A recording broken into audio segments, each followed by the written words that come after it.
This is Advancing Your Business, Your People, and Your Legacy podcast, where we discuss all things that impact the growth, value, and sustainability of privately held businesses. This podcast is produced by the Rawls Group, Business Succession Planners, and I am Kendall Rawls, your moderator. In this series, focused on Where Are All the Leaders, Aichia Bascaro of the American Franchise Academy and Jeff Bannon of the Rawls Group will tackle unique challenges multi-unit franchisees face in recruiting, developing, and retaining top talent. This series covers a variety of discussion topics, so after you finish this installment, be sure to check back in to listen to the remainder of the conversation. Here we go. So Jeff, how can franchisees build a sustainable talent model, meaning growing from the inside versus hiring from the outside? Well, that ties into the strategic planning component. I believe, we believe that organizationally that, having the right people in the right seats in the bus obviously is a critical component to being successful in the long run. And in order to ensure we're doing that right, we take it away from gut feelings and hiring people on the spot or bringing people in who we like, which is not always the best approach to filling out your organization. If we remove it from basically how the owner feels about a person and puts it into a quantifiable metric, such as the use of strength-based assessments, we use one called the Pro Scanner or PDP works. It helps every business owner identify what specifically is it I'm looking for in a person in this role.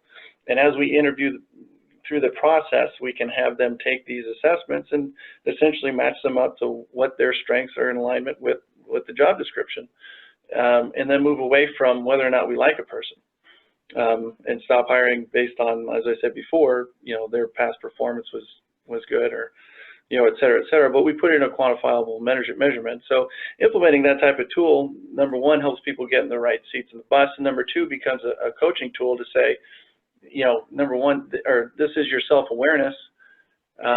These are your strengths. This is where you're getting in trouble, and here's where you're naturally going to communicate with people. And any growth in a leader starts with that self-awareness. So these types of tools are very effective in creating that first step of self-awareness. And then second, it's leveraged again into how are you impacting other people? Because essentially, anybody who is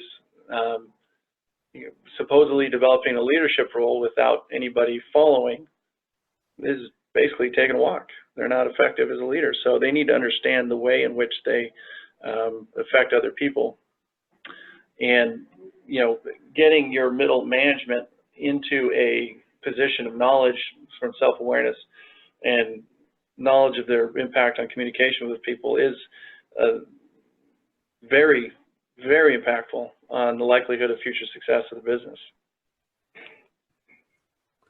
Yeah, let me add that one of the characteristics of owning a franchise is, or should I say, when you buy a franchise, you're buying the brand systems, you're buying the product and the instructions and procedures and training on how to reproduce the product, the service, the design, a proven service, right? And the instructions, procedures, and training materials on how to execute the service, and of course the image and how to duplicate the image from the brand. And then of course national marketing or regional marketing and how to support that and use that to your advantage. One of the things that you're not getting when you buy a franchise is how to develop people into future leaders. And so franchisees that are acquiring a franchise thinking, oh, I'm going to get everything that I'm going to need to be successful, and not realize that there are many things that they're not getting. And one of them is how to develop future leaders is going to be critical for them to understand that, so that they know that that's going to be their responsibility. For the success of franchisees, there are two responsibilities. One is from the brand to produce and provide a proven brand that is continuing innovation and support of the franchisees on replicating that successful brand. And the responsibility from the side of the franchisee is in management ability, skills, tools, and resources so that they can manage the business and make the most out of the franchise. And so that leadership program, those how to develop them and grow them from within And doing all of that is going to be critical. Now, some brands do provide some resources. So, for example, when I first joined the franchise world as a pizza delivery driver, I remember the reason I decided to stay and grow within the organization was because there was this thing on the wall that was in the manager's door. It was a chart, and it was called Pyramid of Success. And as a delivery driver, I see these papers, and there were 3 of them in my manager's wall, and each of them belonged to an assistant manager. And what it was a vertical list of all the things that newly promoted assistant managers had to go through to go from level 1 to level 2 to level 3 to then becoming a general manager of a location. And that gave me a clear picture of what it would take for me as a pizza delivery driver to become a general manager. And so something like that, obviously that's something that the brand offered, but it was up to the franchisee to take advantage of that. And I know that some did and some didn't. Because it was up to the franchisee to execute. And so being able to either use the tools that the brand provides for you to execute, or create your own if the brand is not providing one, is going to be very important for you to be able to have a sustainable model for you to grow people from within your organization and not have to take as much risk hiring from the outside. Because at least the people that are already in your organization, you know them, you know how they perform, you know the personalities, you know the ethics. And so just being able to then offer them the opportunity and a structured way in which they can grow from the bottom to the leadership of a location is going to be very important. And then not only have that model, but actually walk the talk, which means do promote people into those positions.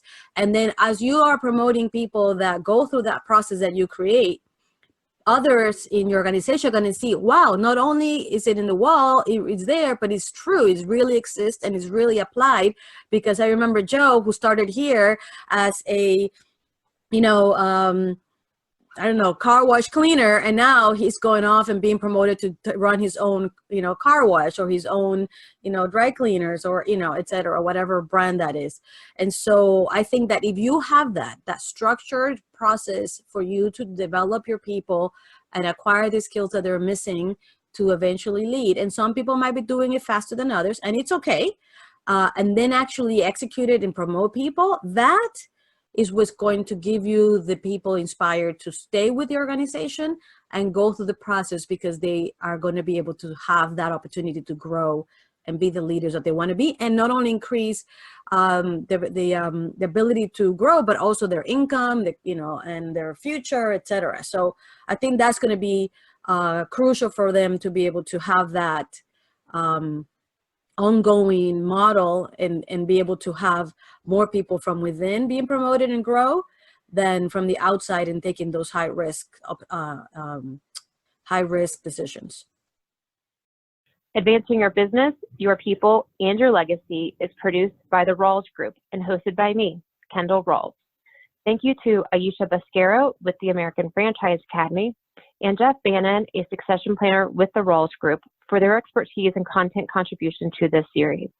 You can hear more of this discussion on the Rawls Group's website at www.rawlsgroup.com. Thanks so much.